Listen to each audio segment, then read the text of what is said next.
તો ફ્રેન્ડ્સ આજે એકદમ સુપર ટેસ્ટી આપણે નાસ્તો બનાવીશું. તો એના માટે આપણે પૌવા અને બ્રેડની જે સ્લાઇસ હોય છે એમાંથી એકદમ સુપર ટેસ્ટી, બાળકોનો તો ફેવરેટ છે જ, પણ સાથે સાથે નાના મોટા સૌને નાની મોટી ભૂખ લાગે ત્યારે એકદમ સરસ પરફેક્ટ એવો સુપર ટેસ્ટી આવો નાસ્તો બનીને તૈયાર થાય છે. તો ચાલો રેસીપી જોઈ લઈએ.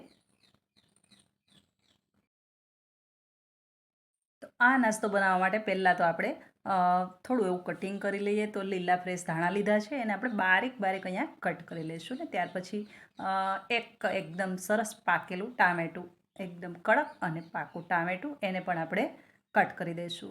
તો બારીક બારીક બધું જ કટ કરવાનું છે, આ રીતે કટ કરી દઈશું. અને હવે આપણે લઈ લઈશું એક કેપ્સિકમ, આને પણ એ જ રીતે ટામેટાની જેમ આપણે બારીક કટ કરી દઈશું.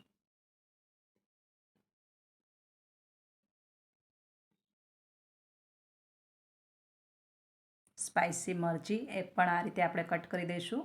અને ત્યાર પછી ઓનિયન, તો નાના હોય તો 2 થી 3 નંગ, અથવા તો જો મોટો હોય તો એક ઓનિયન બારીક બારીક આપણે કટ કરી દઈશું. આદુનો ટુકડો, 1 ઇંચ આદુનો ટુકડો, એને પણ આપણે એકદમ બારીક કટ કરી દઈશું. અને ત્યાર પછી આ સ્લાઇસ લઈ લઈશું. તો જે સેન્ડવિચના જે બ્રેડ આવે છે એની સ્લાઇસ લીધેલી છે, અને એનો ઉપર જે સાઇડરનો ભાગ છે બિલકુલ આપણે હટાવવાનો નથી, આમ જ રહેવા દેવાના છે. અને આને આપણે એકદમ ચકોર પીસમાં નાના નાના ટુકડામાં કટ કરી દઈશું.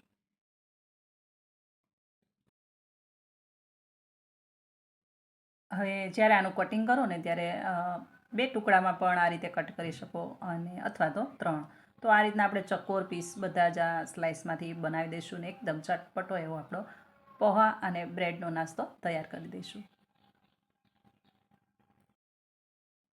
હવે આ રીતે જ્યારે બધું જ શાકભાજી આપણે જે લીધું, ગ્રીન ફ્રેશ ધાણા, ટામેટું, ઓનિયન, કેપ્સિકમ બધું જ બરાબર કટ થઈ જાય, બ્રેડની સ્લાઇસ પણ કટ થઈ જાય, ત્યાર પછી આપણે પોહા લેવાના છે. કારણ કે પોહાને વધારે આપણે પલાળવાના નથી, માત્ર પાણી એડ કરીને કાઢી લેવાના છે. આ રીતે અડધી વાટકી આપણે ચોખાના પૌવા લઈ લઈશું, અડધી વાટકી જેમાં પાણી એડ કરી દઈશું. આ રીતે થોડો એવો હાથ ફેરવી અને પાછું આપણે પાણી કાઢી દઈશું, કારણ કે એને વધારે આપણે પલાળવાના બિલકુલ નથી. તો એન્ડ ટાઈમે આપણે પૌવા લેવાના છે અને આ રીતે પાણી બધું નિતારી દઈશું. ત્યારબાદ આપણે એક પેનમાં તેલ ગરમ કરી દઈશું. તો અહીંયા 4 ચમચા આપણે તેલ મૂકી દઈશું.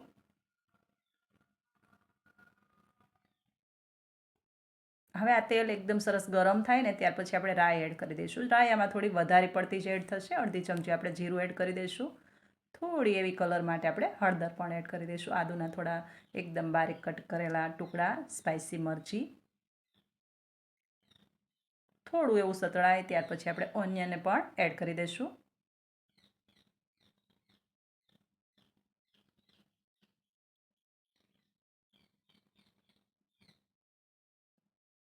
હવે થોડી વાર આને આપણે સાતળવા દઈશું.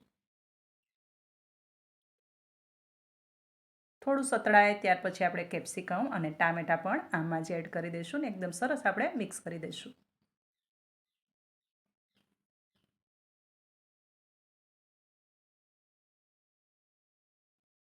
તો ફ્રેન્ડ્સ, પાવ બટેટા તો આપણે ઘણી વખત બનાવતા હોઈએ છીએ, પણ એકવાર આ સુપર ટેસ્ટી નાસ્તો ટ્રાય કરજો. એકદમ ફટાફટ બની જાય છે.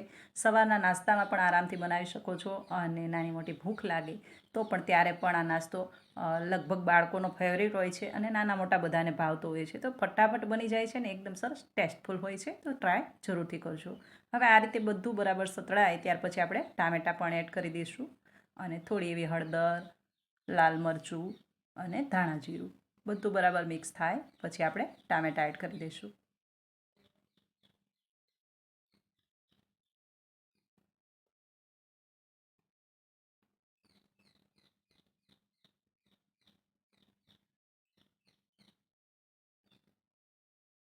ખૂબ જ ઓછા મસાલાની અંદર એકદમ સુપર ટેસ્ટી નાસ્તો બનીને તૈયાર થાય છે. ટામેટાં એડ થયા પછી આપણે નમક પણ એડ કરી દઈશું. નમક અહીંયા ટેસ્ટ અકોર્ડિંગ આપણે એડ કરી દઈશું. અડધા લીંબુનો રસ એ પણ આની અંદર આપણે નીચોવી દઈશું, અને પાછું બરાબર એકદમ સરસ થોડું કાચું પાકું એવું આને સાતળી લઈશું.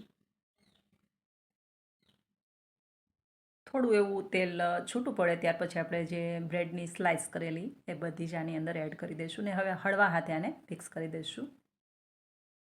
હવે અહીંયા બ્રેડની સ્લાઇસ આપણે 2 ટુકડામાં પણ કટ કરી હતી અને 3 ટુકડામાં પણ કટ કરી હતી, કારણ કે મીન્સ કે તમે આને જ્યારે ચલાવતા હોય ત્યારે તૂટી જાય અને ના તૂટે એટલા માટે. જો થોડી મોટી હશે તો તૂટશે નહીં અને થોડી નાની હશે તો થોડો ભૂક્કો પણ થશે. એટલા માટે તમારા અનુકૂળ તમે સ્લાઇસનું કટિંગ કરી શકો. હવે આ ટાઈમ પર આપણે પૌવા એડ કરી દઈશું ને બધું બરાબર એકદમ હળવા હાથે આપણે મિક્સ કરી દઈશું.